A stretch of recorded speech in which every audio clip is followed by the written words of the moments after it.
ಶಾಸ್ತ್ರದ ವಿವರಣೆಯನ್ನ ನೋಡಿದಾಗ ಕೇವಲ ಅದು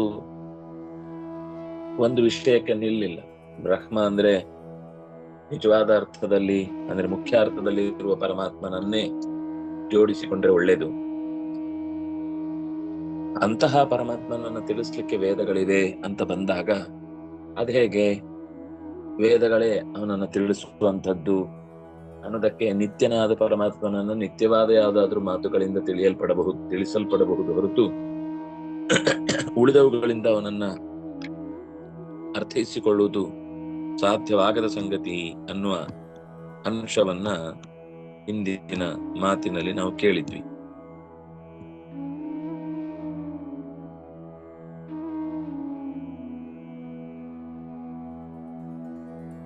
ಅದರ ವಿವರಣೆಯನ್ನ ನೋಡಿ ಮುಂದೆ ಹೇಳಿದ್ರು, ಅನೇಕ ಶ್ರುತಿ ಸ್ಮೃತಿಗಳಲ್ಲಿ ಹಾಗೆಯೇ ಅವನನ್ನ ಸರಿಯಾಗಿ ತಿಳಿಲಿಕ್ಕೆ ಸಾಧ್ಯವಾದ ವೇದಗಳಿಂದಲೇನೆ, ಅದು ಅಪೌರುಷೇಯ ಅಂತೆಲ್ಲ ಮಾತು ಬಂತು.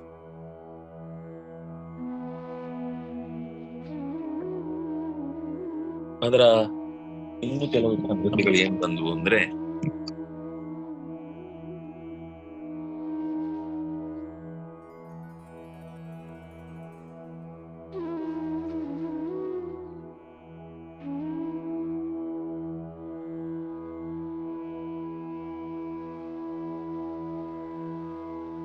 ನಚ ಅಬುದ್ಧಿಪೂರ್ವಂ ಉತ್ಪನ್ನಾನಿ, ಅದನ್ನ ಯಾರೋ ಒಬ್ಬನಿಂದ ರಚನೆಗೊಂಡದ್ದು ಅಂತ ಹೇಳಿ ಬರುವುದಿಲ್ಲ. ಯಾಕೆಂದ್ರೆ ಅವನ ಬುದ್ಧಿ ದೋಷದಿಂದ ಅದರಲ್ಲೂ ದೋಷಗಳು ಕಾಣ್ತವೆ. ಹಾಗಾದ್ರೆ ಅದು ಅಬುದ್ಧಿಪೂರ್ವವಾಗಿ ರಚನೆಗೊಂಡದ್ದ ಅಂತ ಕೇಳಿದ್ರೆ, ಭಗವಂತನ ಬುದ್ಧಿಯಿಂದಲೇನೆ ಅದಕ್ಕೊಂದು ಸರಿಯಾದ ಆಕೃತಿ ಬಂದದ್ದು ಹೌದಾದ್ರೂ ಭಗವಂತ ಅದರ ಅಕ್ಷರಗಳ ಅನುಪೂರ್ವಿಯನ್ನೇ ಬುದ್ಧಿಪೂರ್ವಕವಾಗಿ ರಚನೆ ಮಾಡ್ಲಿಕ್ಕೆ ಹೋಗಿದ್ದಲ್ಲ. ಈಗಾಗಲೇ ರಚನೆಗೊಂಡಿರುವಂತಹ ವೇದವನ್ನ, ಈಗಾಗಲೇ ಸಿದ್ಧವಾಗಿರುವ ಆಕಾಶದ ಸಹಜ ಗುಣವಾಗಿ ಅದು ಪ್ರಪಂಚದ ಅಸ್ತಿತ್ವದ ಜೊತೆಗೇನೆ ಇರುವಂತದ್ದಾದ್ರಿಂದ ಅದನ್ನ ಕಂಡುಕೊಳ್ಳುವಾಗ ಇದು ಯಾವ ಅರ್ಥವನ್ನ ಹೇಳ್ತಾ ಇದೆ ಅಂತ ತಿಳಿಯುವ ಸಹಜವಾದ ಒಂದು ತಾಕತ್ತು ಅವನಲ್ಲಿದ್ದು ಅದು ಬುದ್ಧಿಪೂರ್ವಕವಾಗಿಯೇ ನಿರೂಪಣೆಗೊಂಡಿದೆ ಅನ್ನುವ ಮಾತು ಬಂತು. ಅಕ್ಷರ ಅಂದ್ರೆ ಪ್ರಸಿದ್ಧವಾದ ಅಕ್ಷರವೇ, ಅದರಿಂದಲೇನೆ ಪರಮಾತ್ಮನ ಅರಿವು. ಇಲ್ಲ ಅಂತಾದ್ರೆ ಹುಟ್ಟುವುದು ಅಂತ ಎಲ್ಲಿ? ಪರಮಾತ್ಮನಿಗೆ ಅಕ್ಷರ ಬ್ರಹ್ಮಾಕ್ಷರ ಸಮುದ್ಭವಂ ಅಂದ್ರೆ ಅವನಿಗೆ ಉದ್ಭವನೇ ಇಲ್ಲ, ಅವನಿಗೆ ಹುಟ್ಟು ಸಾವೇ ಇಲ್ಲ. ಅದಕ್ಕೆಲ್ಲಿಯೂ ಅಂದ್ರೆ ಕಥೆಗಳ ರೂಪದಲ್ಲಿ ಕಾಣಿಸುವುದು ಹೌದಾದ್ರು ನಮ್ಗೆ ಅರ್ಥ ಆಗ್ಲಿಕ್ಕೆ ಆ ವಿಷಯಗಳ ನಿರೂಪಣೆ ಆಗಿದೆ ಹೊರತು ಅವನೆಲ್ಲೂ ಕೂಡ ಹುಟ್ಟಿದ ಅಭಿಪ್ರಾಯ ಇಲ್ಲ. ಆದ್ರಿಂದಾಗಿ ಭಗವಂತನ ಕಡೆಯಿಂದಲೇನೆ ವೇದಗಳಿಗೆ ಅಸ್ತಿತ್ವವನ್ನು ಕಂಡದ್ದು ಅನ್ನೋ ಮಾತು ಇದೆ. ಯಾಕೆಂದ್ರೆ ವೇದಗಳು ಭಗವಂತನ ಉಸಿರು, ಅದು ಅನಾಯಾಸವಾಗಿ ಬಂದಿದೆ ಅನ್ನುವ ಅರ್ಥದಲ್ಲಿ ಉಸಿರು ಅನ್ನುವ ಶಬ್ದ ಹೇಳಿದ್ದು. ಅಂದ್ರೆ ಉಸಿರಾಡುವಾಗ ಉಸಿರು ಹೌದು, ಆದ್ರೆ ಅದು ನಮ್ಗೆ ಅದು ಉಸಿರಿಲ್ಲ ಅಂದ್ರೆ ನಿಂತೋಗುತ್ತೆ ಅನ್ನೋ ತರ ಅಲ್ಲ. ಅದು ಉಸಿರಾಡುವುದು ಎಷ್ಟು ಅನಾಯಾಸವಾಗಿ ನಾವು ಶ್ರಮ ಪಡದೆ ಮಾಡ್ತೇವೆ, ಭಗವಂತನಿಂದಲೂ ಕೂಡ ಜ್ಞಾನದ ಈ ದೊಡ್ಡ ನಿಧಿ ಸಹಜವಾಗಿ ಲೋಕಕ್ಕೆ ಒದಗಿದೆ, ಅನಾಯಾಸವಾಗಿ ಹುಟ್ಟಿದ್ದು ಅಂತ ಅರ್ಥ. ಅನಾಯಾಸವಾಗಿ ಹುಟ್ಟಿದ ಅದೇ ಮಾತುಗಳು ಅವನನ್ನ ಚೆನ್ನಾಗಿ ಪರಿಚಯಿಸುತ್ತೆ ಅನ್ನೋದು ಕೂಡ ಅದರ ಹೆಗ್ಗಳಿಕೆ.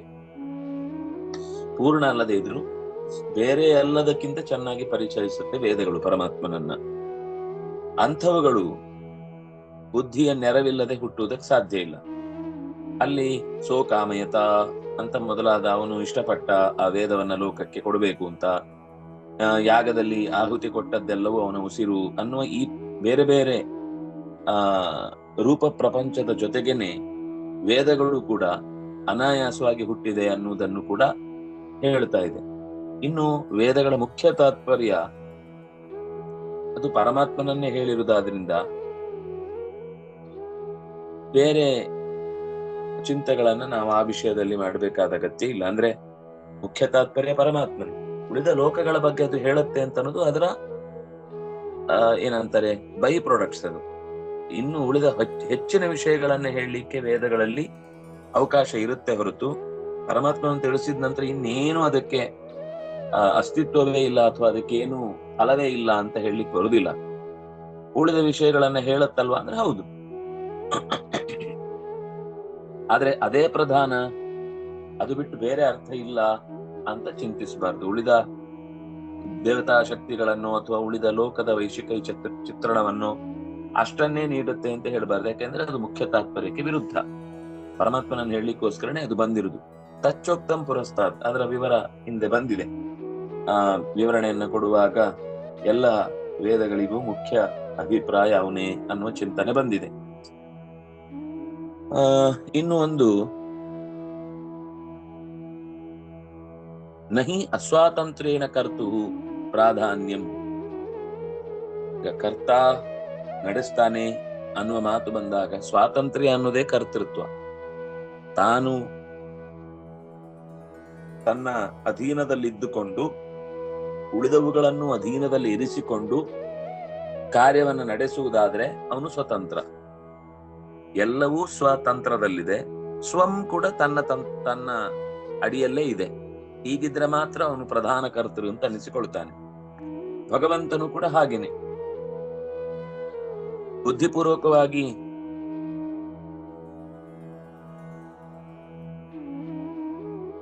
ಈಗ ಅಬುದ್ಧಿಪೂರ್ವ ನಚ ಅಬುದ್ಧಿಪೂರ್ವ ಮುತ್ಪನ್ನಾನಿ ಅಂತ ಹಿಂದಿನ ಮಾತು ಬಂದಾಗ ಪರಮಾತ್ಮ ಹಾಗಾದ್ರೆ ತನ್ನ ಬುದ್ಧಿ ಪ್ರವೇಶ ಅವನು ತಿಳ್ಕೊಂಡ್ ಮಾಡಿದಾನೆ ಅಂತ ಒಂದು ಅರ್ಥ ಹೇಳಿದ್ರೆ, ಆದ್ರೆ ಬುದ್ಧಿ ಪ್ರವೇಶ ಮಾಡಿಸಿಲ್ಲ ಅನ್ನೋದು ಅಸ್ವಾತಂತ್ರ್ಯ ಅಲ್ವಾ? ಯಾಕಂದ್ರೆ ರೋಗ ಅವನಿಗೆ ಗೊತ್ತಿಲ್ಲದೆ ಬರುತ್ತೆ. ಹಾಗೆ ವೇದ ಇವನ ಬಾಯಿಂದ ಗೊತ್ತಿಲ್ಲದೆ ಬಂತು, ಅದು ಅವನಿಗೆ ಅಂದ್ರೆ ಅವನ ಕಡೆಯಿಂದಲೇ ನಿಶ್ವಾಸಗೊಂಡದು ಹುಟ್ಟಿದೆ ಆಗಿದ್ರೂ ಕೂಡ ರೋಗ ಹುಟ್ಟಿದ ಹಾಗೆ ಅವನ ಅಧೀನ ಅಲ್ಲ, ಅದು ಅವನ ಕೈಯಲ್ಲೇ ಹುಟ್ಟಿದೆ. ಆದ್ರೂ ಅವನಿಗೆ ಅದು ಅಧೀನ ಅಲ್ಲ ಅಂತಂದ್ರೆ ವೇದಗಳು ಹುಟ್ಟುವುದು ಅಂತಂದ್ರೆ ರೋಗ ಹುಟ್ಟಿದ ಹಾಗಲ್ಲ, ಅದು ಆವಿರ್ಭಾವಗೊಂಡದ್ದು ಅಂತ ಅರ್ಥ. ಮತ್ತು ಮುಖ್ಯವಾಗಿ ವೇದದ ಅಭಿಮಾನಗಳು ಹುಟ್ಟಿದ್ರು ಅಂತ ಅರ್ಥ. ಎಷ್ಟು ಸ್ಪಷ್ಟವಾಗಿ ಹೇಳ್ತಾರೆ ನೋಡ್ರಿ. ಅಸ್ವಾತಂತ್ರ್ಯಂಚ ತದಭಿಮತಿ ಪೂರ್ವಕತ್ವೇನ ಭವತಿ. ಅಸ್ವಾತಂತ್ರ್ಯ ಅಂತ ಅನ್ನೋದು ಯಥಾ ರೋಗಾದೀನಾಂ ಪುರುಷಸ್ಯ ತಜ್ಜತ್ವೇಪಿ, ಅದು ಆರಂಭದ ಆಕ್ಷೇಪವನ್ನು ಹೇಳ್ತಾ ಇರೋದು.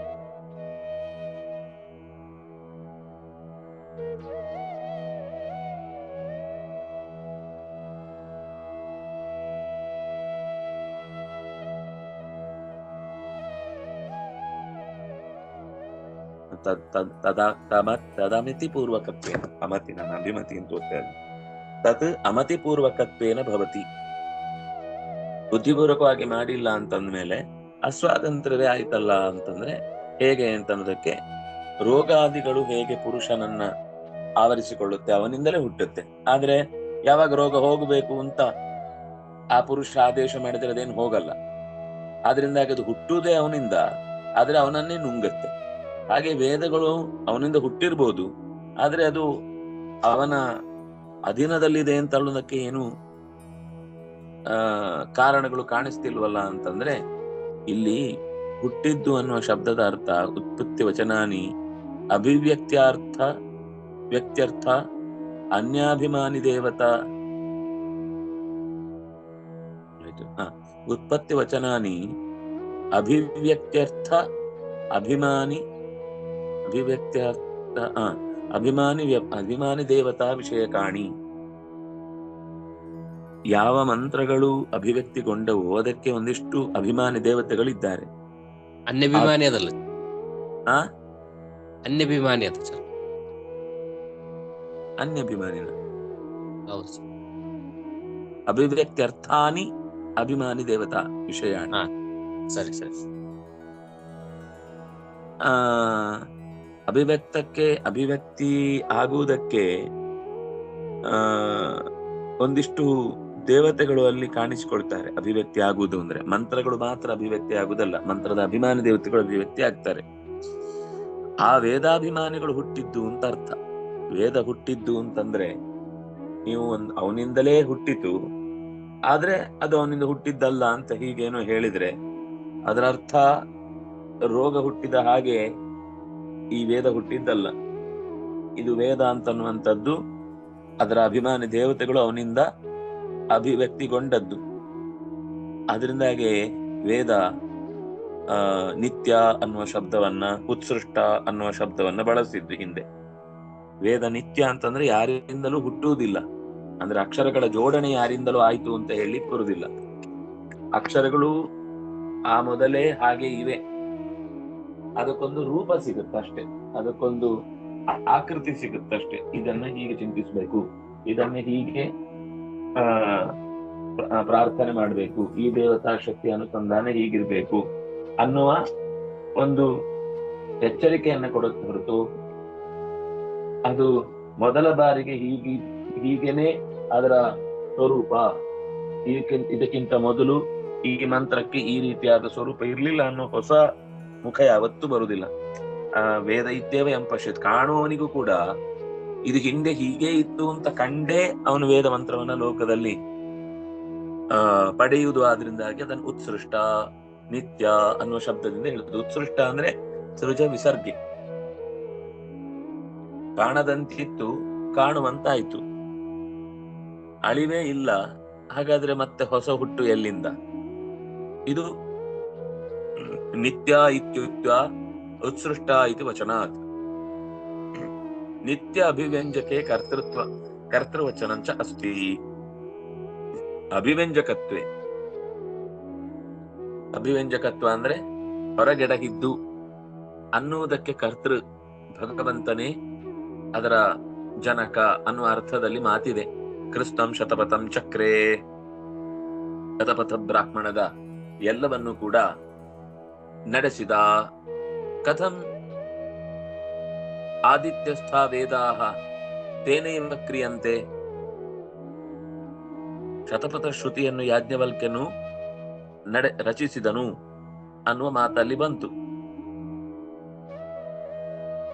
ಮೊದಲು ಆದಿತ್ಯನಲ್ಲಿದ್ದ ವೇದ ಭಾಗವನ್ನು ಯಾಜ್ಞವಲ್ಕ್ಯನು ಅವನಿಂದ ಉಪದೇಶ ಪಡೆದ. ಅದರಿಂದ ಒಂದು ವಿಷಯ ಅರ್ಥ ಆಯ್ತು, ಏನು ಅಂದ್ರೆ ಅದು ಮೊದಲು ಆದಿತ್ಯನಲ್ಲಿ ಇತ್ತು ಅಂತ.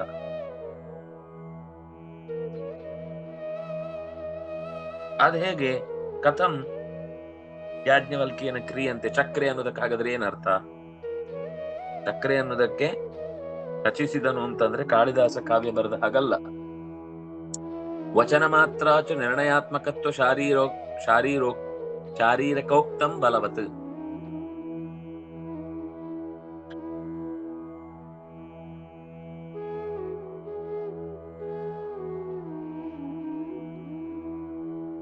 ಶಾರೀರಕ ಅಂತಂದ್ರೆ ಬ್ರಹ್ಮಸೂತ್ರ. ಕೇವಲ ಮಾತಿನಿಂದ ನಿರ್ಣಯ ಮಾಡುವುದಲ್ಲ, ಅದಕ್ಕೆ ಏನ್ ಅರ್ಥ ಅನ್ನೋದಂಚೂರು ಯೋಚನೆ ಮಾಡಿದ್ರೆ ಗೊತ್ತಾಗುತ್ತೆ.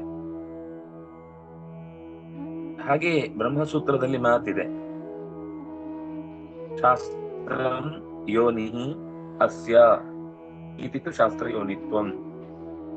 ಕಾರಣ ಹೊರತು, ಶಾಸ್ತ್ರಕ್ಕೆ ಕಾರಣ ಹೊರತು ಶಾಸ್ತ್ರಕ್ಕೆ ರಚನೆ ಮಾಡಿದ ರಚನಾಕರ್ತೃ ಅಲ್ಲ, ರಚನೆ ಮಾಡಿದ ಕ್ರಿಯೆಯಲ್ಲಿ ಇರುವುದಲ್ಲ. ಸ್ವಲ್ಪ ಗಾಬರಿ ಆಗುದು ಬೇಡ, ಸಹಜವಾಗಿದೆ. ಶಾಸ್ತ್ರವನ್ನ ಕೆಲವರು ಈ ಸೂತ್ರಕ್ಕೆ ದೇವರು ಇದ್ದಾನೆ ಅನ್ನೋದಕ್ಕೆ ಏನು ಪ್ರಮಾಣ ಅಂದ್ರೆ ಶಾಸ್ತ್ರಗಳಿಂದ ಅವನು ರಚನೆ ಮಾಡಿದ್ದಾನೆ, ಆದ್ರಿಂದಾಗಿ ಅವನು ಪ್ರಮಾಣ ಅಂತ ಹೀಗೆ ಹೇಳ್ತಾರೆ. ಶಾಸ್ತ್ರಗಳನ್ನು ಅವನು ಮಾಡಿದ್ದಾನೆ ಅನ್ನೋದರ ತಾತ್ಪರ್ಯ ಏನು? ತನಗೆ ಬೇಕಾದಂತೆ ಡಿಕ್ಟೇಟರ್ಶಿಪ್ ತೋರಿದ್ದಾನೆ ಅಂತ ಅರ್ಥನಾ? ಹಾಗರ್ಥ ಇಲ್ವಲ್ಲ. ಜಗತ್ತಿನಲ್ಲಿ ನಿಯಮಗಳೇನಿದೆಯೋ ಅದನ್ನ ಲೋಕದಲ್ಲಿ ಪರಿಪಾಲನೆ ಮಾಡ್ತಾ ಹೋಗ್ತಾನೆ.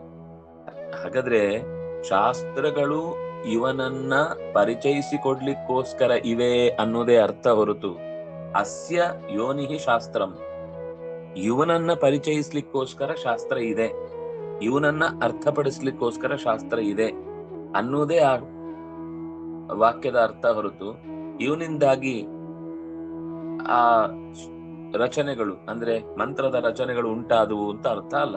ಯಾಕಂದ್ರೆ ಸ್ಪಷ್ಟವಾಗಿ ಇದು ಆದಿತ್ಯ ಉಪದೇಶ ಮಾಡಿದ್ಮೇಲೆ ಅವನು ಲೋಕದಲ್ಲಿ ಯಾಜ್ಞವಲ್ಕ್ಯ ಆ ಮಂತ್ರಗಳನ್ನೆಲ್ಲ ಕೊಟ್ಟ ಅಂತಿದೆ. ಹಾಗಾದ್ರೆ ಆದಿತ್ಯನಲ್ಲಿ ಎಲ್ಲಿಂದ ಬಂತು? ಆದಿತ್ಯನಲ್ಲಿ ಇದ್ದದ್ದನ್ನ ಯಾಜ್ಞವಲ್ಕ್ಯ ಈ ಶತಪಥ ಬ್ರಾಹ್ಮಣವನ್ನ ರಚಿಸಿದ ಅಂದ್ರೆ ಏನರ್ಥ? ಅದನ್ನ ಸ್ವೀಕರಿಸಿ ಮತ್ತೆ ಲೋಕಕ್ಕೆ ಅಲ್ಲಿ ತನಕ ಅದು ಮರೆಯಾಗಿತ್ತು, ಈಗ ಆವಿರ್ಭಾವವಾಯಿತು ಅನ್ನುವುದನ್ನೇ ಹುಟ್ಟಿಸಿದ್ದು ಅಥವಾ ಪಡೆದದ್ದು, ರಚನೆ ಮಾಡಿದ್ದು ಅನ್ನುವ ಅರ್ಥದ ಶಬ್ದಗಳು ಪ್ರಯೋಗಕ್ಕೆ ಬರುತ್ತೆ. ಒಂದು ಸ್ವಾರಸ್ಯ ಏನು ಅಂದ್ರೆ, ಹುಟ್ಟಿತು ಅನ್ನುವ ಶಬ್ದವೂ ಕೂಡ ಎಲ್ಲಾ ಕಡೆಯಲ್ಲಿ ಸರಿಯಾಗಿ ಆಲೋಚನೆ ಮಾಡಿದಾಗ, ವೇದಗಳ ಶಬ್ದವನ್ನ ಪ್ರಯೋಗ ಮಾಡುವಾಗ್ಲೇ ಎಲ್ಲ ಕಡೆಯಲ್ಲಿ ಅದು ಆವಿರ್ಭವಿಸಿದ್ದು ಅಂತಾನೆ ಅರ್ಥ ಆಗತ್ತೆ ಹೊರತು, ಯಾಕಂದ್ರೆ ಅದೇ ಮಂತ್ರ ಅದಕ್ಕಿಂತ ಪೂರ್ವಜ ಒಬ್ಬ ಋಷಿ ಮತ್ತೆ ಕಂಡದ್ದು ಕಾಣುತ್ತೆ. ಹಿರಿಯ ಪೂರ್ವ ವ್ಯಕ್ತಿ ಕಂಡದ್ದನ್ನೇ ಇವನು ಮತ್ತೆ ಕಾಣುವುದನ್ನು ನಾವು ನೋಡುತ್ತೇವೆ.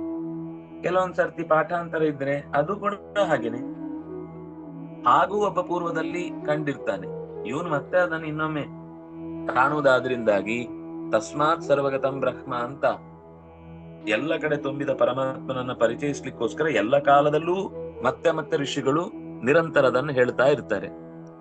ಬರಿಯ ಸಾವಕಾಶ ಮಾತಿಗಿಂತ ನಿರ್ಣಾಯಕವಾದ ಬ್ರಹ್ಮಸೂತ್ರದ ಮಾತಿಗೆ ಬಲ ಹೆಚ್ಚು. ಬ್ರಹ್ಮಸೂತ್ರದ ಮಾತಿನಲ್ಲಿ ನಿರ್ಣಯಾತ್ಮಕತ್ವ ಇರುವುದರಿಂದ ಕೇವಲ ಮಾತು ಮಾತ್ರ ಆಡಿದ ತಕ್ಷಣ ಚಕ್ರೆ ಮಾಡಿದನು ಅನ್ನೋದಕ್ಕಿಂತ ನಿರ್ಣಯಾತ್ಮಕವಾಗಿ ಮಾಡುವುದು ಅಂತಂದ್ರೆ ಅದು ಅಭಿವ್ಯಕ್ತಿಗೊಳ್ಳುವುದು ಅನ್ನುವ ಅರ್ಥದಲ್ಲೇ ಇದೆ. ಜನ್ಮಾದ್ಯಸ್ಯತಃ ಇತ್ಯುಕ್ತೆ ಪ್ರಮಾಣಂ ಹಿ ತತ್ರ ಅಪೇಕ್ಷಿತಂ. ಬ್ರಹ್ಮಸೂತ್ರದಲ್ಲಿ ಶಾಸ್ತ್ರವೇ ಯಾರ ಅರಿವಿಗೆ ಕಾರಣವೋ ಅನ್ನುವ ಮಾತು ಬಂದ ಹಾಗೇನೆ, ಇಡೀ ಜಗತ್ತಿನ ಸೃಷ್ಟ್ಯಾದಿಗಳಿಗೆ ಯಾರು ಕಾರಣನೋ ಅವನು ಬ್ರಹ್ಮ ಅಂತ ಹೇಳಿದಾಗ, ಅಲ್ಲ ಜಗತ್ಯಾದಿ ಸೃಷ್ಟಿಗಳಿಗೆ ಕಾರಣ ಬ್ರಹ್ಮ ಅಂತ ಎಲ್ಲಿ ಹೇಳಿದೆ ಅನ್ನುವ ಪ್ರಶ್ನೆ ಬರುತ್ತೆ. ಅದಕ್ಕೆ ಶಾಸ್ತ್ರೀಯೋನಿತ್ವ ಅನ್ನೋದು ಉತ್ತರ ಕೊಡ್ಬೇಕು ಹೊರತು, ಇಡೀ ಜಗತ್ತಿಗೆ ಸೃಷ್ಟಿಗಳಿಗೆ ಕಾರಣನಾದವನು ಬ್ರಹ್ಮ, ಶಾಸ್ತ್ರಗಳ ಸೃಷ್ಟಿಗೆ ಕಾರಣನಾದವನು ಬ್ರಹ್ಮ ಅಂತ ಹೇಳಿದ್ರೆ ಆಗುದಿಲ್ಲ. ಇಡೀ ಜಗತ್ತಿನ ಸೃಷ್ಟಿಯಾದಿಗೆ ಕಾರಣನಾದವನು ಬ್ರಹ್ಮ, ಅಲ್ಲ ಜಗತ್ತಿನ ಸೃಷ್ಟಿಗಳಿಗೆ ಕಾರಣನಾದವನು ಅಂತ ಹೇಗೆ ಗೊತ್ತಾಯ್ತು ಅನ್ನುವ ಪ್ರಶ್ನೆಗೆ ಶಾಸ್ತ್ರಗಳು ಅವನನ್ನ ಹಾಗೆ ಪರಿಚಯಿಸಿದೆ. ಅವನಿಂದಲೇ ಈ ಜಗತ್ತು ನಿರ್ಮಾಣಗೊಂಡಿದೆ ಅಂತ ಶಾಸ್ತ್ರಗಳು ಪರಿಚಯಿಸಿದೆ ಅನ್ನೋದು ಮುಂದಿನ ಸೂತ್ರದ ಅರ್ಥ. ಅದರಿಂದಾಗಿ ಸರಿಯಾಗಿ ಮುಂದೆ ಹೇಳಬೇಕಾದದ್ದು ಹುಟ್ಟಿಗೆ ಪ್ರಮಾಣ ಹೊರತು ಶಾಸ್ತ್ರಗಳ ಹುಟ್ಟಿಗೆ ಅವನು ಕಾರಣ ಅನ್ನುವ ಮಾತಲ್ಲ. ಅದೇ ರೀತಿ ಅವನು ವೇದಗಳಿಗೆ ಕಾರಣ ಅನ್ನುವ ಮಾತು ಹೇಳಿದ್ದಲ್ಲ, ವೇದಗಳು ಅವನನ್ನ ಪರಿಚಯಿಸ್ತಾವೆ ಅನ್ನುವ ಮಾತು ಮುಖ್ಯ ಆಯ್ತು.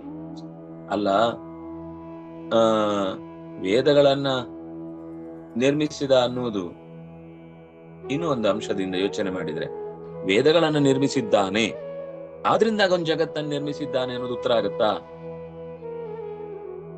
ಶಾಸ್ತ್ರಯೋನಿತ್ವ ಸಹ ಜನ್ಮಾದಿ ಕಾರಣಂ. ಶಾಸ್ತ್ರವನ್ನ ಅವನು ಹುಟ್ಟಿಸಿದ್ದಾನೆ, ಅದರಿಂದಾಗಿ ಅವನು ಜಗತ್ತಿಗೆ ಕಾರಣ ಅಂತ ಹೇಳಲಿಕ್ಕೆ ಬರುತ್ತಾ? ಇಲ್ಲ. ಅದರಿಂದಾಗಿ ವಿಚಿತ್ರವಾದ ಜಗತ್ತನ್ನೇ ನಿರ್ಮಿಸಿದವನಿಗೆ ವೇದಗಳನ್ನ ನಿರ್ಮಿಸುವುದೇನು ಕಷ್ಟದ ಸಂಗತಿ ಅಲ್ಲ. ಅದರಿಂದಾಗಿ ಅದನ್ನು ಹೇಳಲಿಕ್ಕೆ ಹೊರಟೇ ಇಲ್ಲ ಅದು. ಯಾಕಂದ್ರೆ ವೇದವೇ ನನ್ನನ್ನ ರಚಿಸಿದವನು ಅಂತ ಒಬ್ಬ ನನ್ನ ಹೇಳಲ್ಲ. ವೇದಗಳನ್ನ ನಿರ್ಮಿಸುವುದು ಅನ್ನೋದು ದೊಡ್ಡ ಸಂಗತಿ ಅಲ್ಲ. ಅಂದ್ರೆ ಸರ್ವಜ್ಞತ್ವಕ್ಕೆ ಕಾರಣವಾಗಿ ಇದನ್ನು ಹೇಳಲಿಕ್ಕೆ ಬರುದಿಲ್ಲ. ವೇದಗಳನ್ನು ರಚಿಸಿದವನು ಸರ್ವಜ್ಞ ಆಗಿದ್ರೆ ಜಗತ್ತನ್ನ ರಚಿಸಿದವ ಯಾಕೆ ಅಲ್ಲ? ಆದ್ರಿಂದ ಭಗವಂತನ ಅರಿವಿಗೆ ಕಾರಣವಾದಂತಹ ವೇದಗಳು ಪ್ರಮಾಣ ಎಂಬುದಷ್ಟೇ ಈ ಸೂತ್ರದ ಅರ್ಥ ಹೊರತು ಅಕ್ಷರಗಳಿಗೆ ಅಳಿವಿಲ್ಲ. ಇಷ್ಟು ಯಾಕೆ ಮಾತು ಬಂತು ಅಂದ್ರೆ ಕೊನೆಯ ಸಾಲು, ಅಕ್ಷರಗಳಿಗೆ ಅಳಿವಿಲ್ಲ. ವೇದ ಯಾವತ್ತೂ ಕೂಡ ನಾಶ ಆಗುವುದಿಲ್ಲ. ನಾಶ ಆಗುವುದಿಲ್ಲ ಅಂದ್ರೆ ಹುಟ್ಟುವುದಿಲ್ಲ ಅಂತ ಅರ್ಥ. ಹುಟ್ಟೂ ಇಲ್ಲ, ನಾಶವೂ ಇಲ್ಲ. ಹಾಗಾದ್ರೆ ಶಾಸ್ತ್ರೀಯನಿತ್ವ ಅನ್ನೋದನ್ನ ಏನು ಹೇಳ್ತಿದೆ? ಹುಟ್ಟಿದ ಬಗ್ಗೆ ಹೇಳುತ್ತಿಲ್ಲ. ಅದನ್ನ ಹಿಂದೆ ಅಷ್ಟು ಚರ್ಚೆ ಮಾಡಿದ್ದು. ಈ ಇಡೀ ಜಗತ್ತನ್ನು ಮಾಡಿದ ಹೇಳುವಾಗ ವೇದ ಒಂದ್ ಬಿಟ್ಟು ಹೋಗಿತ್ತಾ? ಅಕಸ್ಮಾತ್ ಅದೇ ಅರ್ಥ ಆಗಿದ್ರೆ ಪುನಃ ಶಾಸ್ತ್ರೀಯನಿತ್ವ ಅಂತ ಯಾಕೆ ಹೇಳ್ಬೇಕು? ಇಡೀ ಜಗತ್ತನ್ನ ನಿರ್ಮಾಣ ಮಾಡಿದವನು ಅಂತ ನಿಮ್ಗೆ ಹೇಗೆ ಗೊತ್ತಾಯ್ತು ಅನ್ನೋದಕ್ಕೆ ಉತ್ತರ ಅದು. ಇಡೀ ಜಗತ್ತನ್ನ ನಿರ್ಮಾಣ ಮಾಡಿದ್ದಾನೆ ಅಂತ ಸ್ವತಃ ವೇದಗಳೇ ಭಗವಂತನನ್ನ ಹಾಗೆ ಪರಿಚಯಿಸಿಕೊಡ್ತಾವೆ.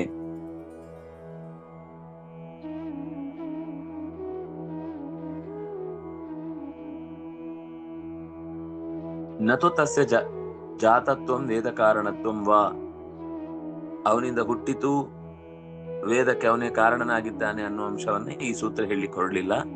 ವೇದ ಕಾರಣತ್ವಂ ಹಾಗೆ ನೋಡಿದ್ರೆ ಈಗ ಋಷಿಗಳೆಲ್ಲ ವೇದಗಳ ಉತ್ಪತ್ತಿಗೆ ಕಾರಣರಾದವರು, ಆದ್ರೆ ಅವರು ಸರ್ವಜ್ಞರಲ್ಲ. ಎಲ್ಲರೂ ವೇದ ಸೃಷ್ಟಿ ಆಯಿತು ಒಂದೇ ಕಾರಣಕ್ಕಾಗಿ ಅನ್ನೋ ಒಂದೇ ಕಾರಣಕ್ಕಾಗಿ ಅವರನ್ನ ಸರ್ವಜ್ಞ ಅಂತ ಹೇಳಲಿಕ್ಕೆ ಬರುವುದಿಲ್ಲ. ಅವರಿಗೂ ಕೂಡ ಅದು ಹೊಳೆದದ್ದು. ಅದರಿಂದಾಗಿ ಸರ್ವಜ್ಞತ್ವದ ವಿಷಯದಲ್ಲಿ ಇಲ್ಲಿ ಮಾತಾಡ್ಲಿಕ್ಕೆ ಹೊರಟಿಲ್ಲ. ಜಗಜ್ಜನ್ಮಾದಿಗಳನ್ನ ನಡೆಸಿದಂತಹ ಭಗವಂತ ಅಂತ ಅನ್ನೋದಕ್ಕೆ ನಮಗೆ ಪ್ರಮಾಣನ ಶಾಸ್ತ್ರಯೋನಿತ್ವಾತ್ ಅನ್ನುವ ಸೂತ್ರ ಕೊಟ್ಟಿತ್ತು. ಸರಿ, ಅದರ ಮುಂದೆ ಕೊನೆಯ ಭಾಗಕ್ಕೆ ಹೋಗೋಣ. ಹೀಗೆ ಪರಂಪರೆಯಾಗಿ ಭಗವಂತ ಯಜ್ಞಗಳಿಂದ ಅಭಿವ್ಯಕ್ತಿ ಆಗ್ತಾನೆ. ಆದ್ದರಿಂದ ಅವನು ಯಜ್ಞದಲ್ಲಿ ಸದಾ ನೆಲೆಸಿದ್ದಾನೆ. ತಸ್ಮಾತ್ ಸರ್ವಗತಂ ಬ್ರಹ್ಮ ನಿತ್ಯಂ ಯಜ್ಞಿ ಪ್ರತಿಷ್ಠಿತಂ. ಸ್ವಲ್ಪ ಇದು ನೀವು ಅಷ್ಟು ವಾಕ್ಯಗಳನ್ನ ಮತ್ತೆ ಮತ್ತೆ ಓದಿಕೊಂಡ್ರೆ ಸ್ಪಷ್ಟ ಆಗುತ್ತೆ. ಇದ್ರ ಒಟ್ಟ ಅಭಿಪ್ರಾಯ ಇಷ್ಟೇ. ವೇದ ಅಕ್ಷರದ ಬಗ್ಗೆ ಮಾತು ಬಂತಾದ್ರಿಂದಾಗಿ ವೇದ ಹುಟ್ಟಿದ್ದಲ್ಲ.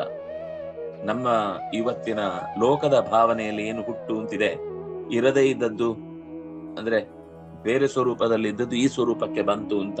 ಅಕ್ಷರವಾಗಿ ಎಲ್ಲ ಕಡೆ ಇತ್ತು. ಅಕ್ಷರದ ಜೋಡಣೆಯಿಂದ ಒಂದು ರೂಪ ಬಂದು ಅದಕ್ಕೆ ವೇದ ಅನ್ನೋ ಸ್ವರೂಪ ಬಂತು ಅನ್ನೋದನ್ನ ಒಪ್ಕೊಳ್ಳಿಕ್ಕಾಗಲ್ಲ.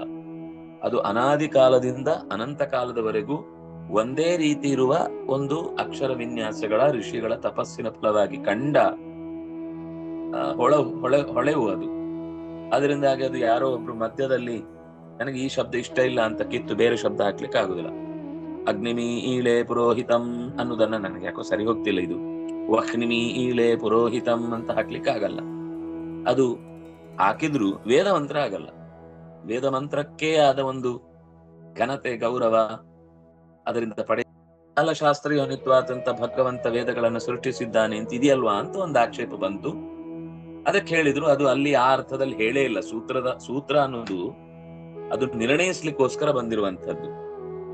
ನಿರ್ಣಯಿಸ್ಲಿಕ್ಕೆ ಬಂದಾಗ ಹಿಂದಿನ ಸೂತ್ರದಲ್ಲಿ ಬಂದ ಸಂಗತಿಯನ್ನ ಅದು ಮುಂದೆ ನಿರ್ಧಾರ ಮಾಡಿ ಹೇಳಬೇಕು ಹೊರತು ಮತ್ತೆ ಕನ್ಫ್ಯೂಷನ್ ನಲ್ಲಿ ಇಡುವ ಹಾಗೆ ಹೇಳಿ ಕೊಡುದು. ಯಾಕಂದ್ರೆ ವೇದದಲ್ಲೇ ಹೇಳಿದ ಮಾತುಗಳಿಗೆ ಸೂತ್ರದಲ್ಲಿ ವಿರೋಧ ಕಾಣುವುದಲ್ಲ, ಅಥವಾ ಸೂತ್ರದಲ್ಲಿರುವ ಮಾತುಗಳಿಗೆ ಹಿಂದಿನ ಮುಂದಿನ ಮಾತುಗಳ ಸಾಂಗತ್ಯ ಕೂಡಿದ್ರೆ ಮಾತ್ರ ಅದು ಅರ್ಥವತ್ತಾಗುತ್ತೆ. ಅದರಿಂದಾಗಿ ಜನ್ಮಾದ್ಯ ಶ್ವೇತ ಅಂದ್ರೆ ಏನು, ಅದಕ್ಕೆ ಉತ್ತರವಾಗಿ ಶಾಸ್ತ್ರೀಯನಿತ್ವಾತ್ ಅನ್ನುವ ವಾಕ್ಯ ಯಾಕೆ ಬಂತು ಅನ್ನೋ ಒಂದು ಸಣ್ಣ ವಿಮರ್ಶೆ ಅಲ್ಲಿ ಹುಟ್ಟಿತು. ಹೀಗೆ ವೇದಾಕ್ಷರಗಳು ಮನುಷ್ಯರ ಉಚ್ಚಾರಣೆಯಿಂದ ಮತ್ತೆ ಅಭಿವ್ಯಕ್ತಿ ಆಗುತ್ತೆ. ಆದ್ರಿಂದಾಗಿ ಇದು ಜಗತ್ತಿನ ಚಕ್ರ, ಒಂದು ಅನ್ನ ಚಕ್ರವನ್ನ ನಮ್ಮ ಮುಂದೆ ನಿರೂಪಿಸಿತು 2 ಶ್ಲೋಕಗಳಲ್ಲಿ ಅಂತ ಗೊತ್ತಾಗುತ್ತೆ. ಇದನ್ನ ನೀವು ಒಂದು ಬರೆದ ಅಭ್ಯಾಸ ಮಾಡಿದ್ರೆ ನಿಮ್ಗೆ ಒಂದು ರೂಪ ಸಿಗುತ್ತೆ. ಏನಿದೆ, ಮೊದಲ ಶಾಲೆ ಏನಿದೆ, ಅನ್ನಾದ್ ಭವಂತಿ ಭೂತಾನಿ. ಮೊದಲು ಭೂತಗಳನ್ನ ಬರೀರಿ ಒಂದು ಕಡೆ, ಅದರ ಹಿಂದೆ ಅನ್ನ, ಆ ಅನ್ನಕ್ಕೆ ಕಾರಣವಾದದ್ದು ಪರ್ಜನ್ಯ, ಆ ಪರ್ಜನ್ಯಕ್ಕೆ ಕಾರಣವಾದದ್ದು ಯಜ್ಞ, ಆ ಯಜ್ಞಕ್ಕೆ ಕಾರಣವಾದದ್ದು ಬ್ರಹ್ಮ, ಆ ಬ್ರಹ್ಮಕ್ಕೆ ಕಾರಣವಾದದ್ದು ವೇದ, ಆ ವೇದಗಳಿಗೆ ಕಾರಣವಾದದ್ದು ಮತ್ತೆ ಮೊದಲು ಒಂದು ಬರೆದಿದ್ವಲ್ಲ ಭೂತ, ಅವುಗಳ ಉಚ್ಚಾರಣೆ ಅಂದ್ರೆ ಋಷಿಗಳ ಉಚ್ಚಾರಣೆಯಿಂದ ವೇದ ಅಭಿವ್ಯಕ್ತಿ ಆಗುತ್ತೆ. ಈಗ ಜಗಚ್ಚಕ್ರ ಅನ್ನಚಕ್ರ ಅನ್ನೋದು ಪೂರ್ಣ ಆಯ್ತು. ಇಲ್ಲಿ ನೋಡುವಾಗ ನಮ್ಗೊಂದು ಕನೆಕ್ಟಿವಿಟಿ ಕೊನೆ ಕಾಣುವುದಿಲ್ಲ ಏನು ಅಂತ. ಅದಕ್ಕೆ ಅಕ್ಷರ ಸಮುದ್ಭವಂ ಅಂತ ಹೇಳಿ ಆ ಅಕ್ಷರಗಳು ಎಲ್ಲಿಂದ ಬರುತ್ತೆ, ಋಷಿಗಳ ಉಚ್ಚಾರಣೆ ಅನ್ನೋದ್ರಿಂದ ನಮಗೆ ಗೊತ್ತಾಗುತ್ತೆ. ಋಷಿಗಳ ಉಚ್ಚಾರಣೆಯಿಂದ ವೇದ ಅಭಿವ್ಯಕ್ತಿ ಆಯಿತು. ಅದನ್ನ ಹೇಳಿದ ಮೇಲೆ ಪರಮಾತ್ಮನಿಂದ ವೇದಗಳು ಉಚ್ಚಾರಣೆಗೊಂಡವು ಅನ್ನೋದು ಬೇಕಾಗಿಲ್ಲ. ಕರ್ಮ ಬ್ರಹ್ಮೋದ್ಭವಂ ವಿಧಿ, ವೇದಗಳಿಂದ ಹುಟ್ಟಿತು, ಅಕ್ಷರಗಳು ಅಂದ್ರೆ ಏನು, ಮತ್ತೆ ಜೀವದಿಂದ ಹುಟ್ಟಿತು. ಆ ಜೀವ ಮತ್ತೆ ಭೂತ ಅಲ್ವಾ ಮುಂದೆ. ಬ್ರಹ್ಮಾಕ್ಷರ ಅನ್ನುವಲ್ಲಿ ಅಕ್ಷರ ಶಬ್ದಕ್ಕೆ ಜೀವ ಅಂತ ಅರ್ಥ ಮಾಡಿದ್ರೆ ಮುಂದೆ ಮತ್ತೆ ಭೂತಾನಿ ಎನ್ನುವ ಶಬ್ದ ಜೀವಗಳನ್ನೇ ಹೇಳುತ್ತೆ. ಚಕ್ರದಲ್ಲಿ ತಾನೇ ಒಂದೊಂದು ಬಾರಿ 2 ಬಾರಿ ಬರುವ ಅರ್ಥ ಇದೆ. ಅಲ್ಲಿರುವ ಯಥಾವತ್ತಾದ ಅರ್ಥವನ್ನೇ ಕೊಂಡಾಗಲೇ ನಮಗೆ ಚಕ್ರ ಅನ್ನೋದು ಸ್ಫೂರ್ತಿ ಆಗುತ್ತೆ. ಮತ್ತೊಮ್ಮೆ ಹೇಳ್ತೇನೆ, ಒಂದು ಕಡೆ ಭೂತಗಳು, ಆ ಭೂತಗಳ ಹುಟ್ಟಿಗೆ ಕಾರಣವಾದದ್ದು ಅನ್ನ, ಆ ಅನ್ನಕ್ಕೆ ಕಾರಣವಾದದ್ದು ಮಳೆ, ಮಳೆಯ ದೇವತೆಗಳಾದ 3 ಜನ ಇದ್ದಾರಲ್ಲಿ, ಆದಿತ್ಯ, ವರುಣ, ಪರ್ಜನ್ಯ. ಅಂದ್ರೆ ಪರ್ಜನ್ಯ ಮಳೆ ಸುರಿಸುವವನು, ಇಂದ್ರನ ಆದೇಶಕ್ಕೆ ಅನುಗುಣವಾಗಿ ಪರ್ಜನ್ಯ ಮಳೆ ಸುರಿಸ್ತಾನೆ, ಸಮುದ್ರ ಕೊಟ್ಟ ನೀರಿನಿಂದ ಪರ್ಜನ್ಯ ಮಳೆ ಸುರಿಸ್ತಾನೆ. ಅದರಿಂದಾಗಿ 3 ಜನ ಮಳೆಗೆ ಕಾರಣ. ಅದರಿಂದಾಗಿ ಏನಾಯ್ತು, ಭೂತಗಳು, ಭೂತಕ್ಕೆ ಅನ್ನ ಕಾರಣ, ಅನ್ನಕ್ಕೆ ಮಳೆ ಕಾರಣ. ಆ ಮಳೆಗೆ ಕಾರಣವಾದದ್ದು ಯಜ್ಞ. ಆಹುತಿ ಪೂರ್ವಕವಾಗಿ ನಾವು ದೇವತೆಗಳನ್ನ ಆಹ್ವಾನಿಸಿ ಕೊಡುವಂತದ್ದೇನಿದೆ ಅದು ಯಜ್ಞ ಅಂತ ಅರ್ಥ. ವಸ್ತುತಃ ಯಜ್ಞ ಅನ್ನೋದಕ್ಕೆ ಇನ್ನು ವಿಸ್ತಾರವಾದ ಅರ್ಥ ಇದೆ. ಇಲ್ಲಿ ಮುಂದೆ ಕರ್ಮ ಅನ್ನುವ ಶಬ್ದ ಅಲ್ಲೇ ಬಂದಿದೆ. ಆದ್ರಿಂದಾಗಿ ಉಳಿದ ಕರ್ಮಗಳನ್ನ ಬಿಟ್ಟು ಯಜ್ಞಕ್ಕೆ ಸಂಬಂಧಪಟ್ಟ, ಆಹುತಿಗಳನ್ನ ಕೊಡುವ ಪ್ರಕ್ರಿಯೆಗೆ ಸಂಬಂಧಪಟ್ಟ ಪ್ರಧಾನ ಭಾಗವನ್ನ ಯಜ್ಞ, ಉಳಿದದ್ದನ್ನ ಸಾಮಾನ್ಯ ಕರ್ಮ ಅಂತ ವಿಭಾಗಿಸಿ ಹೇಳಿದ್ದಾರೆ. ಯಾಕೆಂದ್ರೆ ಆ ಯಜ್ಞ ಪ್ರಕ್ರಿಯೆಯಲ್ಲಿ ಬರೀ ಕರ್ಮ ಇಲ್ಲ, ಆ ಯಜ್ಞ ಪ್ರಕ್ರಿಯೆಯಲ್ಲಿ ಮಂತ್ರಗಳ ಅನುಸಂಧಾನ ಇದೆ, ದೇವತೆಗಳ ಆಹ್ವಾನ ಇದೆ, ಒಂದು ವಿಶಿಷ್ಟವಾದ ಸಂಕ್ರಾಂತವಾಗುವ ಪ್ರಕ್ರಿಯೆ ಇದೆ. ಅದು ಲೋಕದ ಸಾಮಾನ್ಯ ಕರ್ಮಕ್ಕಿಂತ ವಿಶಿಷ್ಟವಾದದ್ದು. ಆದ್ರಿಂದಾಗಿ ಪರಮಾತ್ಮನ ಸಂಬಂಧವನ್ನ ಅದು ಹೊಂದಿದೆ. ಆದ್ರಿಂದಾಗಿ ಅದಕ್ಕೆ ಯಜ್ಞ ಅಂತ ಹೆಸರು. ಹಾಗಾಗಿ ಪರ್ಜನ್ಯ ಅನ್ನೋದು ಯಜ್ಞದಿಂದ ಹುಟ್ಟಿತು. ಯಜ್ಞ, ಅದಕ್ಕೆ ಪೂರ್ವ ಪ್ರಕ್ರಿಯೆಗಳಿವೆ ಅಲ್ಲ, ಕಟ್ಟಿಗೆ ತಂದು ಹಾಕುದು, ಇಟ್ಟಿಗೆ ಜೋಡಿಸುದು, ಸುರುಗಳನ್ನ ಸಮ್ಮಾರ್ಜನೆ ಮಾಡುವುದು, ಬೇರೆ ಬೇರೆ 100 ತರದ ಕರ್ಮಗಳಿವೆ. ಈ ಕರ್ಮದಿಂದ ಯಜ್ಞ ಪ್ರಕ್ರಿಯೆ ಪೂರ್ಣವಾಗುತ್ತೆ. ಹಾಗಾದ್ರೆ ಏನಾಯ್ತು, ಯಜ್ಞ ಅನ್ನೋದು ಕರ್ಮದಿಂದ ಹುಟ್ಟಿತು. ಈ ಕರ್ಮಗಳು ಹೇಗೆ ಹುಟ್ಟಿದವು? ಕರ್ಮ ಬ್ರಹ್ಮೋದ್ಭವಂ. ಈ ಕರ್ಮಗಳು, ಚಟುವಟಿಕೆಗಳು ಒಳಗಿಂದ ಪ್ರಚೋದನೆಗೊಂಡು ಹುಟ್ಟಿದ್ದು ಸ್ವತಃ ಪರಮಾತ್ಮನಿಂದಲೇನೆ. ಅವನೇ ನಮ್ಮಿಂದ ಈ ಕರ್ಮಗಳನ್ನೆಲ್ಲ ಮಾಡಿಸಬೇಕು ಕೂಡ. ಅವನು ಮಾಡಿಸದೇ ಇದ್ರೆ ನಮಗೆ ಕರ್ಮ ಮಾಡ್ಲಿಕ್ಕೆ ಆಗುದಿಲ್ಲ. ಬಿಂಬಕ್ರಿಯೆ ಅನ್ನುವುದೇ ಪ್ರತಿಬಿಂಬ ಕ್ರಿಯೆಗೆ ಕಾರಣ. ಅದಕ್ಕೋಸ್ಕರ ಕರ್ಮ ಬ್ರಹ್ಮೋದ್ಭವ ಅಂತ ಕರ್ಮಗಳ ಹುಟ್ಟಿಗೆ ಕಾರಣನಾದವನು ಪರಮಾತ್ಮ. ಆ ಪರಮಾತ್ಮನ ಅಭಿವ್ಯಕ್ತಿಗೆ ಕಾರಣವಾದವುಗಳು ವೇದಾಕ್ಷರಗಳು. ಈ ವೇದಾಕ್ಷರಗಳು ಮತ್ತೆ ಜಗತ್ತಿನಲ್ಲಿ ಕಣ್ಣು ಬಿಟ್ಟದ್ದು ಈ ಭೂತಗಳಾಗಿರುವಂತಹ ಋಷಿಮುನಿಗಳ ಉಚ್ಚಾರಣೆಯಿಂದ. ಅವರು ತಪಸ್ಸು ಮಾಡಿ ತಮ್ಮ ಅಂತರಂಗದ ಹೊಳಹಾಗಿ ವೇದವನ್ನ ಗಟ್ಟಿಯಾಗಿ ಹೇಳಿದ್ರು. ಆ ಮೂಲಕವಾಗಿ ವೇದದ ಅಭಿವ್ಯಕ್ತಿ ಆಯಿತು. ಈಗ ಉಲ್ಟಾ ಬರೋಣ. ವೇದಗಳ ಭೂತಗಳಿಂದ ವೇದದ ಅಭಿವ್ಯಕ್ತಿ, ವೇದಗಳ ಅಭಿವ್ಯಕ್ತಿಯಿಂದ ಕರ್ಮಗಳು, ಆ ಕರ್ಮಗಳಿಂದ ಅಲ್ಲಲ್ಲ ಉಲ್ಟಾ ಆಯ್ತಲ್ವಾ? ಅದು ಹೀಗೆ ಹಿಂದಿಂದ ಹೇಳಿದ್ರೆ ಚಂದ.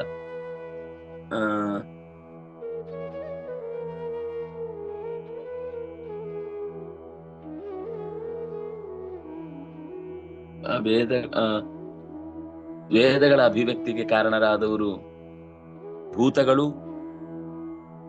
ಆ ವೇದಗಳ ಯಾವುದು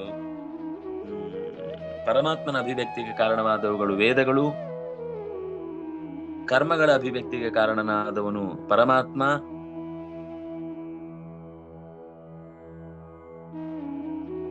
ಮಳೆಯ ಅಭಿವ್ಯಕ್ತಿಗೆ ಕಾರಣವಾದ ಅಂದ್ರೆ ಆ ಕರ್ಮಗಳ ಅಭಿವ್ಯಕ್ತಿಗೆ ಕಾರಣವಾದದ್ದು ಯಜ್ಞ.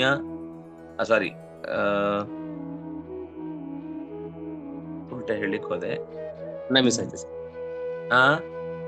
ಅನ್ನ ಮಿಸ್ ಆಯ್ತು ಸರ್. ಅಲ್ಲ, ಅದಕ್ಕೆ ಅನ್ನ ಮಿಸ್ ಆಗ್ಲಿಲ್ಲ, ಇನ್ನು ಬರ್ಲಿಲ್ಲ ಅಲ್ಲಿಗೆ. ಬ್ರಹ್ಮ ಅನ್ನುವುದು ಕರ್ಮಗಳಿಗೆ ಕಾರಣನಾದ, ಯಜ್ಞ ಅನ್ನೋದು ಈ ಕರ್ಮಗಳಿಂದ ಹುಟ್ಟಿ ಬಂದದ್ದು. ಆ ಯಜ್ಞಗಳು ಮಳೆಗೆ ಕಾರಣ ಆಯ್ತು, ಆ ಮಳೆ ಅನ್ನಕ್ಕೆ ಕಾರಣ ಆಯ್ತು, ಆ ಅನ್ನ ಭೂತಗಳಿಗೆ ಕಾರಣ ಆಯ್ತು. ಹೀಗೆ ಒಂದು ಚಕ್ರ ಪೂರ್ತಿ ಆಯ್ತು. ಇದನ್ನು ಬರ್ದಿಟ್ಟು ಒಂದ್ಸಲ ಓದಿದ್ದು ತುಂಬಾ ಮುಖ್ಯವಾದ ಚಕ್ರ. ಮುಂದೆ ಏನ್ ಹೇಳ್ತಾರೆ ಅನ್ನೋದ್ರಿಂದ ನಿಮ್ಗೆ ಇದು ಯಾಕೆ ಮುಖ್ಯ ಅಂತ ಗೊತ್ತಾಗುತ್ತೆ. ಇದನ್ನ ತಿಳ್ಕೊಂಡು ಏನ್ ಉಪಯೋಗ ಅಂತ ನಮ್ಗೊಂದು ಸಂದೇಹ ಬರಬಹುದು. ಆಚಾರ್ಯರು ಬಹಳ ಚೆನ್ನಾಗಿ ಮುಂದೆ ತಾತ್ಪರ್ಯದಲ್ಲಿ ಅದನ್ನು ಹೇಳ್ತಾರೆ. ತಾತ್ಪರ್ಯ ಗಮನಿಸಿ, ಇದು ಜಗಚ್ಚಕ್ರದ ವಿವರಣೆ ಅಂತ ಕೊಟ್ಟು ನಾರದೀಯ ಪುರಾಣದಲ್ಲಿ ಇದರ ವಿಷಯವನ್ನ ಚರ್ಚೆ ಮಾಡಿದ್ದಾರೆ ಅಂತ ಹೇಳ್ತಾರೆ. ಹಿಂದಿನ ಪೇಜಲ್ಲಿದೆ ಕೆಳಗಡೆ. ಜನನಾತ್ ಪರಸಸ್ಯಾದೇಹೆ ಪರ್ಜನ್ಯೋ ಮೇಘ ಸಂತತಿ ಸಯಜ್ಞಾತ್ ಕರ್ಮಣ ಸೋಪಿ ಸಮಸ್ತಂ ಕರ್ಮ ಕೇಶವಾತ್.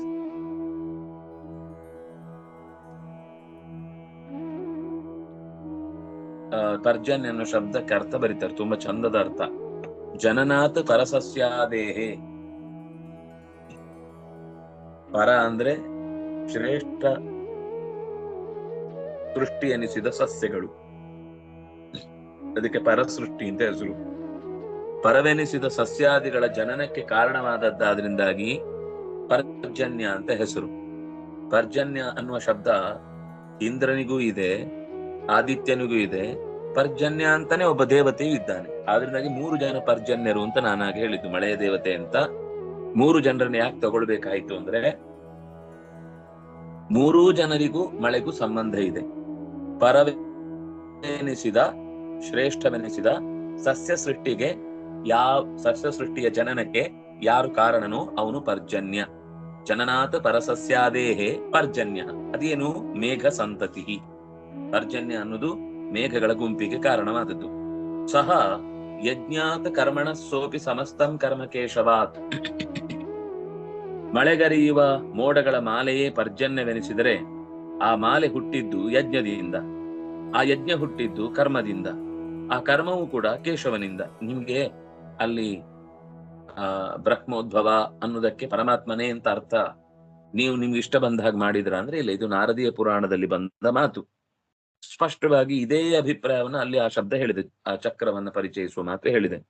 ವಸ್ತುತಃ ಅವನು ಹುಟ್ಟದೇ ಇದ್ರೂ ಕೂಡ ಅಕ್ಷರದ ಸಮುದಾಯದಿಂದ ಸಹ ನಿತ್ಯ ಅಪಿ ಅಕ್ಷರ ತತಿರೂಪ, ತತಿ ಅಂದ್ರೆ ಗುಂಪು, ಅಕ್ಷರ ತತಿರೂಪಾತ್, ಅಕ್ಷರಗಳ ಗುಂಪಿನಿಂದ ವಾಕ್ಯಾಧಿಗಮ್ಯತೆ, ಅಕ್ಷರಗಳ ಗುಂಪಿನ ವಾಕ್ಯವೆನಿಸುವಂತಹ ಸಮೂಹದಿಂದಲೇನೆ, ವಾಕ್ಯದ ಅಭಿಪ್ರಾಯದಿಂದಲೇನೆ ಪರಮಾತ್ಮನ ಪರಿಚಯವಾಗುತ್ತೆ. ಶ್ರುತಿವಾಕ್ಯದಿಂದ ಅರಿವಿಗೆ ಬರ್ತಾನೆ. ವಸ್ತುತಃ ಅವನಿಗೆ ಹುಟ್ಟಿಲ್ಲ, ಅಕ್ಷರದ ಸಮುದಾಯವಾದ ವಾಕ್ಯದಿಂದ, ಶ್ರುತಿವಾಕ್ಯದಿಂದ ನಮಗೆ ತಿಳಿಯಲ್ಪಡ್ತಾನೆ. ವಾಕ್ಯ ಮುಚ್ಚಾರ್ಯತೆ ಭೂತೈಹಿ ತಾನ್ಯನ್ನ ತಚ್ಚ ಮೇಘತಃ. ನಮಗೆ ಮತ್ತೊಂದು ಕೊಂಡಿ ತಪ್ಪಿ ಹೋಗಿತ್ತು. ಆಯ್ತು, ಅಕ್ಷರಗಳು ಆಯ್ತು, ಬ್ರಹ್ಮಾಕ್ಷರ ಸಮುದ್ಭವಂ ಹೇಳಿದ್ರು, ಅಲ್ಲಿಗೆ ನಿಂತೋಯ್ತು ಚಕ್ರ. ಏನಾಯ್ತು ಅಂತ ಗೊತ್ತಾಗ್ಲಿಲ್ಲ. ಅದು ಈ ನಾರದೀಯ ಮಾತಿನಲ್ಲಿ ಪೂರ್ಣವಾಗುತ್ತೆ.